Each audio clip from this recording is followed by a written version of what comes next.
everyone, it's Devi with doitlikedevi.com, a lifestyle blog helping you to do more and save more. And if you've been tracking all my latest videos, then I am just someone that is on this immigration journey with you, and we're just gonna get through this together. So I'm going to split this particular installment or update into a two-part series. This first part is going to be my timeline that I'm sharing from the Expedite request. If you've watched a previous video of mine, I did make an Expedite request earlier in the year before this whole corona pandemic really took over and shut down everything. So I'd done another request. I'm gonna just chronicle that and then the journey to the interview. So you'll see that. And then in the part 2 of this video, I'm gonna go over how to prep the medical, the questions they might ask you, as well as the interview, so that you are fully ready to go and everything can be finished without a hitch. Before we get started, if you could please like and subscribe so that you are catching my latest video updates, and then, you know, comment if you have questions below, or if you can answer someone else's questions. That's really appreciated by this whole community here. And then share, you know, let's just continue to help each other out, because we're all in different stages of this process, but we're all going to get there eventually. So this is really helpful. You can also find me on Twitter and Instagram at Devastate21, but I'm most reachable in the comments down here, so feel free. So everyone remembers not too long ago, back on like July 13th, the Department of State created this big stir because they started updating like their Facebook, the Twitter feeds, Instagram stories, saying that the embassies are going to start their next phase of reopening worldwide, if they haven't already done so, because there was a few that started to reopen and schedule interviews.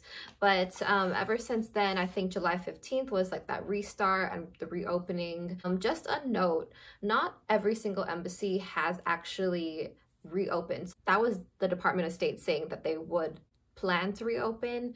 Again, it all comes down to the COVID situation on the ground. Subsequently, some of the embassies have released information that says we ourselves don't plan to reopen for an undisclosed amount of time. So just continue to monitor your embassy specifically. If you haven't heard back yet from your embassy as far as any word for interview, what I would do is I would call NVC for an update specifically on your embassy. I would monitor your embassy's social channels, whether it be Facebook, Instagram, Twitter. I would also continue to monitor the COVID situation in the city of your embassy, because that's probably going to determine whether or not that embassy feels safe reopening and taking all the necessary measures to make sure that the workers aren't getting sick as they interview you, etc.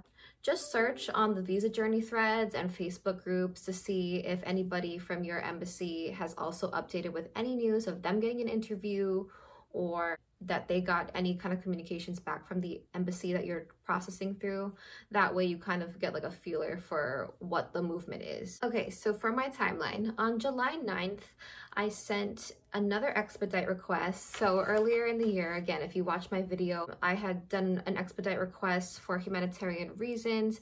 It was the same reason that had gotten approved on the USCIS end, but then the NVC denied it, or the embassy denied it. And then when we were like really deep in the trenches of lockdown, this was back in May, I did call the NVC just to ask if I were to expedite again, and they said that the embassy that I was processing through, London, wasn't actually accepting any requests. So I wasn't sure, but then I was starting to see at early July on Visa Journey that people from the London embassy were starting to try to submit expedite requests, and the NVC was getting back to them and saying that they were forwarding it off to London. So at that point, I knew that London must have opened up at least to like look at requests versus just saying, no, we're not looking at any. Back when I had that phone call in May with an NVC rep, he was saying that you can expedite as many times as you want. It doesn't penalize you or anything, but when you do expedite, do it for a different reason, or at least have the added proof at the very least, just because the embassy is not going to look at a duplicate expedite request again. But if there's anything different that you're submitting, then they will take it into consideration. So this time I had done it for a medical reason. I have an ongoing medical issue that I wasn't sure was like going to be sufficiently documented as far as like what the embassy would require for proof, but because it's an ongoing issue that's just gotten a little bit worse during this pandemic thing, I was like, okay, let me just try. So I gathered all my evidence that I was planning to submit with. I did submit on the 9th. Then on July 14th, I heard back from the NVC that they would submit the request to the embassy to take a look. Then on July 20th, I got an email from the NVC saying that the London embassy would approve the expedite, and so the case would then be forwarded to London. Same day that I was approved for the expedite, I got a message in SEAC that said appointment canceled. I didn't see that until the next day, and I was like, appointment canceled. So then I called the NBC, and they just said that whenever there's an expedite that happens, they just automatically generate that like appointment canceled notification just in case there was one that was scheduled, an appointment that was scheduled previously.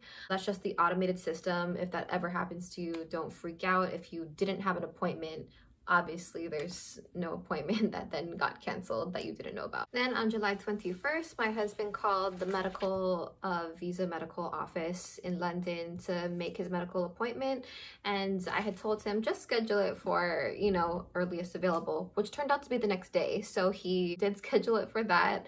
And also on the 21st, I logged into SEAC again, and even though the expedited was granted the day before, my case still showed at NVC rather than London. So it did take a couple more days for that to go through.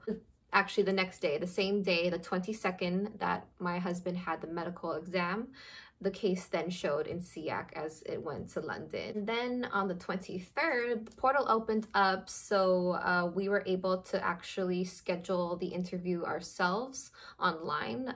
So typically, like what happens, usually DCF filing, so direct consular filing, when both the spouses live abroad together, or the K1 visas, usually for London at least, they're able to use the platform to book it themselves. Usually the NVC schedules the appointment for the spousal visas. But in this case, just because it's an expedite, and it's been happening to a lot of London expedite cases where it routes off to the embassy says go ahead and schedule your own. So that's what we did, and then we scheduled it for August 3rd. So the takeaway I would say is, if you have a legitimate reason to expedite and you are able to provide just, you know, some kind of proof, it doesn't hurt to then try again for the expedite, especially if like you found yourself expediting prior to the pandemic situation. When I was looking at Visa Journey and people's reasons for expediting for London this past time, I think London has been a bit more lenient given the whole pandemic situation. So maybe your embassy will also be more lenient if it was on the stricter side before.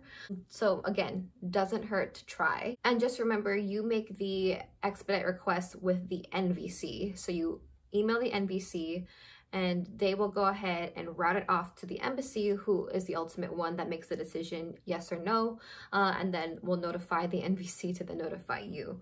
So stay tuned for part 2. I'll be going over how to prep the medical exam and the interview.